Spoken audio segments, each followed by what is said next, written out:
ជំរាបសួរបងប្អូនពូមីងទាំងអស់គ្នានេះគឺ vlog ពេលព្រឹកគាត់ទៅរៀន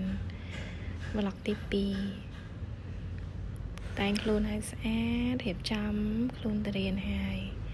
ពាក់សមជើងអូយម៉ាប់ញោមម៉ៃaudio សមជើងខ្លួនឯងសមជើងក៏មិនចេះពាក់បើចេះក៏អត់ចេះពាក់រើសបានសមជើងមកគូពណ៌ខ្មៅមកមុខគេនេះលើកទី1ដល់ពាក់បិជើងខ្លួនឯង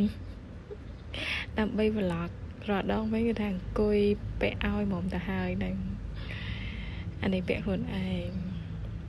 ដើម្បី vlog តស៊ូអត់ដល់តែចេះពាក់បិជើងខ្លួនឯងទេខ្ជិលណាស់ព្រលឹមឡើងថាដាស់ល្មមទៅរៀនទៅ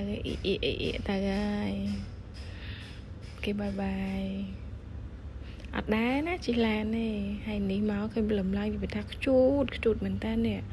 ពណ៌ខ្មៅពណ៌សនេះអូយខ្ជូតសាហាវមើលមុខក៏ឡើងតលនៅក្រៅ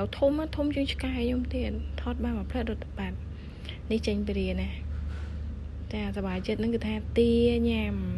ចេញភ្លាមគឺទាភ្លាមអានេះថ្ងៃសៅរ៍ចេញម៉ោង 2:10 នេះចឹងក៏ទិញ smoothie ឲ្យញ៉ាំមួយកែវទៅនេះចិត្តផ្ទះចិត្តសាលាកន្លែងគាត់ឆ្ងាញ់គាត់បានឲ្យប្រើចុះទៅឲ្យហ៊ានទិញហើយនេះអេគូតនេះបានមកវិញហើយបានបោះម្ដាយមួយបោះកូនមួយម្ដាយគឺកាហ្វេអដាក់ស្ករកូនគឺ smoothie strawberry ចេះអាប់លុយទៀតអរគុណ